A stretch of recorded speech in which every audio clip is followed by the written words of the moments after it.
నేను వేశ్యను కాను పార్ట్ 4. ఎవరైనా పార్ట్ 1, 2, 3లు చూడకుంటే డిస్క్రిప్షన్లో లింక్స్ ఇస్తాను, చూసేయండి. ఇక స్టోరీలోకి వెళ్తే, నా వాల్యూ చాలా భారీగానే పెరిగింది.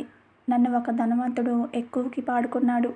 అందరి హర్షధ్వానాల మధ్య ఆ మగాడు ఆనందంతో వివేక్కి చెక్ని అందించి వేగంగా నా గది వైపుకి కదిలాడు. అతను వేగంగా నా గదిలోకి చేరుకున్నాడు. అంతే వేగంగా నా బెడ్ని సమీపించాడు. నేను మత్తుగా నిద్రిస్తుంటే నా అందమైన ముఖాన్ని చూస్తూ అతను మరింతగా ఆస్వాదించాడు. నా కదలికలను అనుక్షణం గమనిస్తూ నా మంచం పక్కనే కూర్చున్నాడు. నా ఉచ్ఛ్వాస నిశ్వాసలకు లయబద్ధంగా కదులుతున్న నా ఛాతీ భాగాన్ని కళ్ళప్పగించి చూస్తుండిపోయాడు. మోకాళ్ళపైకి చేరిన చీర అంచును సవరిస్తూ నా అందమైన పాదాలకి చిన్నగా ముద్దు పెట్టాడు. నిదురలో నా కదలికలను చూస్తూ మంచంపైకి చేరిన అతను నన్ను నెమ్మదిగా కౌగిలిలో బంధించాడు. వచ్చింది వివేక్ అని నేను మరింతగా అల్లుకుపోయాను. ఎంత అదృష్టం! ఈరోజు నాకు కోరింది దొరికింది. ఇక ఈరోజు నా జీవితంలో కొత్త అనుభవాలు చాలా దొరుకుతాయి అంటూ నన్ను ముద్దుల్లో ముంచెత్తసాగాడు. నేను, ఏంటి శ్రీవారు చాలా ఉత్సాహంగా ఉన్నారు, పార్టీ అయిపోయిందా? అయినా 4వ నెల, నా కడుపులో మన బేబీ ఉంది, మీరు తగ్గాలి అని అంటున్న నా మాటలకు ముందుగా వివేక్ ట్రైనింగ్ తీసుకున్నందున, లేదు బేబీ, చాలా జాగ్రత్తగా ఉందాము, డాక్టర్ గారి సలహాతోనే ఇలా చేస్తున్నాను అని అన్నాడు. అతని మాటలకు నేను మౌనంగా అతని కౌగిల్లో ఉండిపోయాను. ఉదయాన్నే నెమ్మదిగా కళ్ళు తెరిచిన నాకు నా ఎదురుగా నవ్వుతూ కూర్చున్న ఒక 35 ఏళ్ల యువకుడు నేను లేవగానే నాకు కాఫీ కప్పుని అందించాడు. నా కళ్ళు ఆశ్చర్యాన్ని కలిగిస్తుండగా అలాగే కాఫీ కప్ని అందుకొని, ఎవరు నువ్వు, నా గదిలో ఏం చేస్తున్నావు, అయినా వివేక్ ఎక్కడా అని అడిగాను. దానికి అతను నవ్వుతూ, ఈ 24 గంటలు నేను మీకు భర్తను, ఫ్రెండుని, గార్డియన్ని. మీకు విషయం తెలుసా, నేను మీకు పిచ్చ ఫ్యాన్ని. కానీ రాత్రి నా కంపెనీ యాడ్ కోసం మీ దగ్గరకు వస్తే మీ భర్త మిమ్మల్ని వేలం వేశాడు. అందులో మిమ్మల్ని ఈ 24 గంటలు గడపడానికి 2 కోట్లకు నేను దక్కించుకున్నాను. కానీ రాత్రి మీతో కేవలం కౌగిలించుకొని మాత్రమే నేను పడుకున్నాను తప్ప మనసు చంపుకొని ఒక గర్భవతిని అనుభవించేంత మూర్ఖుడిని కాదు. కానీ ఒక్క విషయం, కడుపుతో ఉన్న భార్యను వేలం వేసిన వాడు ఒక డబ్బు పిశాచి. వాడికి దూరంగా వెళ్ళు. కనీసం నీ బిడ్డనైనా సుఖంగా చూసుకో. ఇదిగో నా విజిటింగ్ కార్డ్. ఎప్పుడైనా నా ఇంటికి రావచ్చు. ఇది నీ ఫ్యాన్గా నా అభిప్రాయం. కానీ నీతో నేను గడిపిన క్షణాలు నా హృదయ మందిరంలో సువర్ణాక్షరాలతో లిఖించుకుంటాను. ఎప్పటికీ నీ శ్రేయభిలాషిని. వస్తాను అంటూ అతను వెళ్ళిపోయాడు. నాకు ఒక్కసారిగా భూమి బద్దలై నేను అందులో కూరుకుపోయినట్లయింది. ఇప్పుడు డబ్బుకు కొదవలేదు. నేను గర్భవతినని తెలిసి కూడా నన్ను వివేక్ మోసం చేశాడు. ఒకవేళ వచ్చినవాడు నన్ను అనుభవించి కడుపులో బిడ్డకు హాని కలిగించి ఉంటే? నాకు ఆ ఊహే భయమేసింది. నాకు తొలిసారి వివేక్ మీద అసహ్యమేసింది. నన్ను మళ్ళీ వేశ్య ప్రపంచంలోకి చేరుస్తాడేమో అనే భయం. నా బిడ్డ భవిష్యత్తుని నేను వేశ్యగృహానికి అంకితం చేస్తానేమోనన్న భయం మొదలైంది. అప్పుడే వివేక్ చేతులు నన్ను తడుముతుంటే నాకు ఒళ్ళంతా పురుగులు పాకుతున్నట్లుగా ఉంది. అతని చేతిని విదిలించుకొని మౌనంగా లేచిన నా చేతిని అందుకొని గట్టిగా ముందుకు లాక్కొని నా నడుముని గట్టిగా పట్టుకొని నా పొట్టపైన చిన్నగా ముద్దు పెట్టాడు. ఒకప్పుడు అతను అలా చేస్తుంటే నాకు పిచ్చ సరదాగా ఉండేది. కానీ ఇప్పుడు అతని స్పర్శ నాకు చాలా అసహ్యమేస్తుంది. అతని చేతిని విదిలించుకొని బయటకు దారితీశాను. ఏంటి వాగుతున్నావు? నిన్ను కాపాడి ఈ సొసైటీలో ఒక మంచి హోదా కల్పించాను. నిన్ను మహారాణిలా చూసుకుంటున్నాను. వాళ్ళంతా మనం ఈరోజు ఈ స్థాయిలో ఉండటానికి సహాయం చేసిన వాళ్ళు.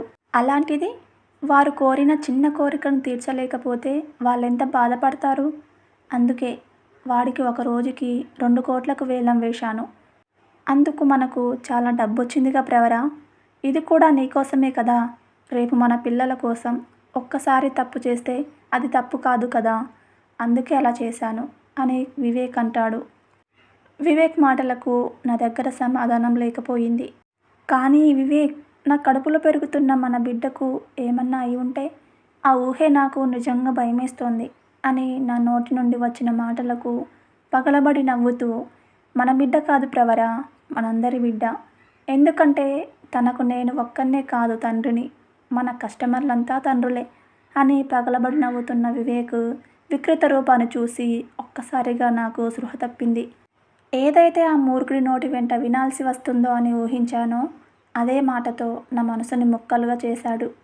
తన జీవితం ఆ మురికి కూపం నుండి బయటకు తెచ్చి మంచి జీవితాన్నిచ్చిన దేవుళ్ళా కొలుస్తుంటే, మరో ప్రక్క తనను మళ్ళీ విలువైన వేశ్యలా మార్చి మళ్ళీ అదే జనాల మధ్యలోకి పంపుతున్నాడు.